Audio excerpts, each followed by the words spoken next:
আজ এক নতুন রেসিপি নিয়ে এসে গেছি আপনাদের সামনে। পনির পোস্ত বানাবো। পনিরটাকে আগে কেটে নিচ্ছি।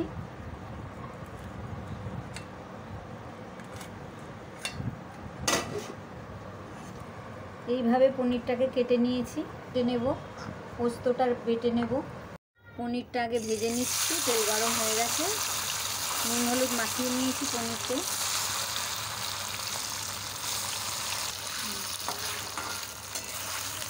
হয়ে গেছে ভাজা। কালো জিরে ফোড়ন দিচ্ছি, টমেটো কুচি দিয়ে দিচ্ছি, কাঁচা লঙ্কা দিয়ে দিচ্ছি, হলুদ দিচ্ছি, পোস্ত বাটাটা দিয়ে দিচ্ছি।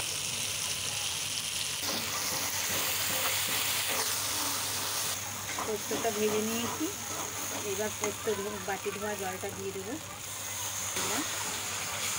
একটু চিনি দিচ্ছি, ঢেলে দিচ্ছি। হয়ে গেছে, নামিয়ে নিচ্ছি। হয়ে গেছে। এইভাবে বাড়িতে বানিয়ে খেয়ে দেখবেন কেমন লাগে। ভালো লাগলে সাবস্ক্রাইব করবেন।